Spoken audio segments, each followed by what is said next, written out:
Well, it's Groundhog Day. Again.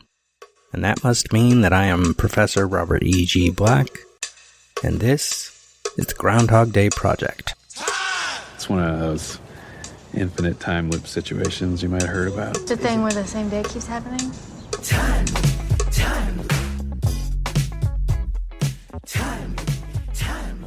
I wake up every day right here, right in Punxsutawney, and it's always February 2nd.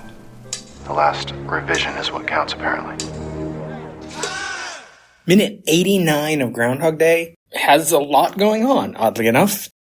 Even though it is mostly just Phil dancing with Rita and some people coming up and talk to him. We get 3 different interactions with people. So we're seeing a picture of who Phil has been today. We know already that he did his report this morning. We know already that he saved Joey from breaking his leg falling out of the tree.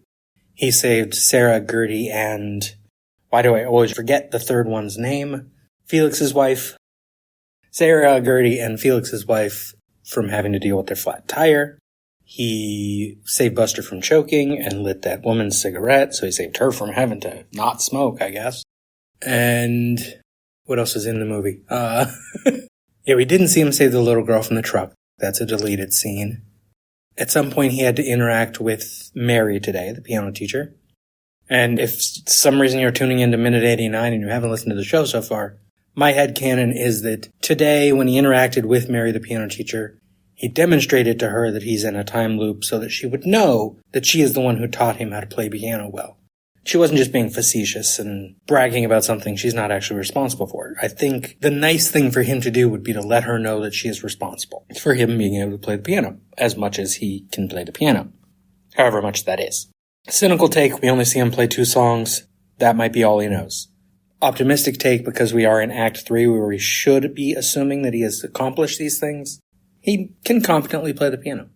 I imagine this jazzing up of Rachmaninoff was his creation.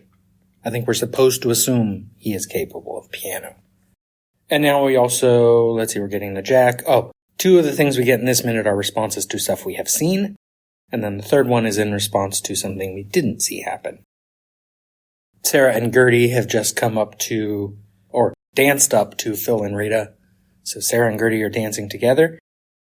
I did cheat the rules for season 3 of this show, where that I wasn't going to do any extra research. It was just watch the minute once, open up the transcripted dialogue, and record. I did go double check in the final revision of the script to see if them dancing together was scripted and not something that they came up with on, the day. And it was. It was scripted. Sara and Gertie dancing together. So you go gay icons right here. Sara and Gertie. No one even notices. I think I've seen, when I was doing my blog, I would show this movie occasionally to people who hadn't seen it. I don't remember actually who it was who did notice the 2 women dancing together. Was like, oh, whoa. They reacted to it. But I think most people don't even think anything of it. This is just an excuse. They're on the dance floor. People need to be dancing to come talk to them. Gertie, I believe, the taller one, says thank you again. And he says, it's nothing, ladies. And the shorter one, Sara, says, he's the fastest jack in Jefferson County, which is interesting. And Rita, of course, is confused. What was that all about? And Phil, his humor and his sarcasm is not gone, and here he is lying, but he's also being funny about it. I really don't know. They've been hitting on me all night. That's funny in the context. Then we get Buster Green and his wife, played by, I remember the actress's name on this one because it comes up in Ramos's commentary. This is Brenda Pickleman. And I remember that because he commented on the fact she gave out pickle-shaped pens to people as just a gift, a souvenir kind of thing. The actress playing Brenda Ulmer's wife is named Brenda Pickleman. And she gives out pickle pens for people to remember her. It's a ballpoint pen that looks like a pickle. Just her way of leaving a calling card, as it were. Harry, it's our calling card. All the great ones leave their mark. And so they dance over now, and she says to Phil, there you are. I never thanked you properly for what you did for Buster. Well, he would have choked for sure.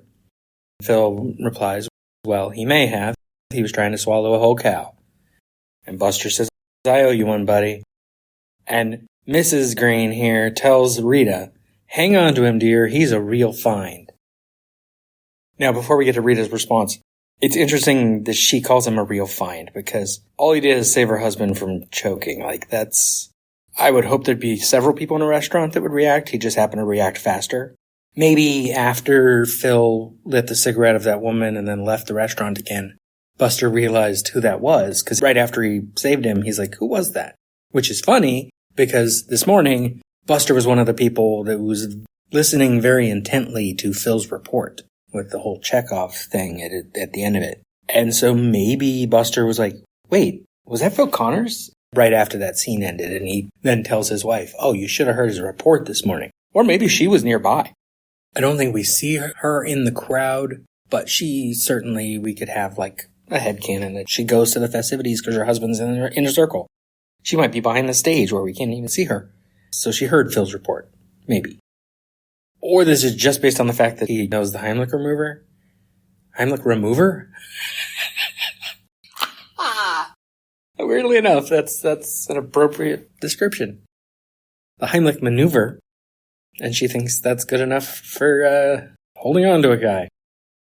Rita asks Phil, what did you do today? And his answer is fantastic because it is time loop perfect. He says, oh, same old, same old. That's great. That is a great answer because, yeah, most of these things he did today, saving Joey, changing the tire, saving Buster, going to visit Mary, doing his report, he's been doing probably for days. Some of those things he's been doing for, I don't know, months. We don't know. And again, I'll reiterate, it doesn't matter the specific number, but it has become sort of secondhand. It's what he does. Once he was in the better mood and he was in the improvement stages, he starts the morning by being nice to Chubby Man, by being nice to Mrs. Lancaster. Maybe he catches Mary right outside the Cherry Street and is like, do you have an appointment this morning? I'd like to come. And he schedules that right off. Then he goes and does his report. Tells Rita, oh, I got errands to run. Based on the editing and his hurrying and checking his watch, we must assume he saves Joey first. That's his first errand after the report. And then he goes to Mary's house, which in the reality of Woodstock, Illinois, Mary's house is like, I think 1 house, 2 houses away from the tree where Joey falls. Gotta nitpick my own theory here because he doesn't go to Mary's after saving Joey because he has to go back to the Tip Top because he gets to the Tip Top while Nancy's still there, which is presumably right after the prognostication. Even though Mary's would be geographically convenient. And then then the timing gets more open because the day is long and saving Buster doesn't take very long. That nice of a restaurant is probably right on the square. In reality, it's in Chicago, but in the movie, we can assume it's right on the square or close to it in Punxsutawney. Maybe he still hangs out with Gus and Ralph every day. They're kind of absent from the movie at this point. Ever since God Day and our last comedy day in the diner. We have been in the diner twice since God Day, but it was less funny. That was Phil reading and hearing the piano music and Phil giving food to old man Jedson O'Reilly. Before Rita can ask follow-up questions or Phil can elaborate, although keep in mind, cynical take, he doesn't have to elaborate unless Rita questions him. Then he'll know tomorrow, elaborate. Give a better answer than same old, same old. Same old, same old is intriguing in this context. Especially when someone else comes up. Because now, Fred and Debbie come up. Fred's like, excuse me, Mr. Connors. Fred, how was the wedding? Well, I just want to thank you for making Debbie go through with it. All I did was fan the flame of her passion for you. And just watch the way Debbie is looking at Phil here, because I'm a little wary of this relationship. She was already having second thoughts, we know that. Phil had to convince her to marry Fred. And next minute, they're excited together about going to WrestleMania, of course. So I think they could get along. They might be too young to be getting married, but it could work out. But in this moment, it always feels like Debbie is really enamored with Phil far more than she is enamored with Fred. And here she says, you are the best. And Phil replies to her, no, you are the best. And then he says to Rita, Rita, this is Debbie and Fred Kleiser. They will say hi, and the minute ends. We'll talk a little bit more about them next time. Just remember here, in the early versions of the script, the wedding was the event at the end of the story, not the banquet. That came in by the second revision once they had visited Punxsutawney and paid attention to what the actual events going on during the day are, which include the bachelor auction, the ice sculpting, and the banquet. So originally, the wedding was going to be something we kind of see part of, not the actual ceremony, but like the reception after, stuff like that. So it was a bit different. In the movie, we don't need to see it. We just need to hear that it happened and hear that Phil had something to do with it, because we've seen earlier that Phil knew there was a problem, that Debbie was having second thoughts. Anyway, that's all I got for minute 89. Till next time, I don't know, check in with some strangers, and if someone thanks you for something, be polite about it. You know, you did a service, they're thanking you, you're a good person. Keep being a good person. Knew you were gonna say that. This has been a production of Lemming Drops Studio. You can find links to more at lemmingdrops.com or join the Facebook group Lemming Drops Studio Tour. Also, you can support all my shows at patreon.com/lemmingdrops. What is wrong in the end which never comes? Or which comes again and again, lapping, like waves. Since the Big Bang set everything in motion, everything that happens in this universe has to be the way it is. Particles unfolding the way they're destined to. How do you sleep at night? You've never seen Groundhog Day? Yeah, you know Groundhog Day is not a documentary. Remember when Groundhog Day was just a movie?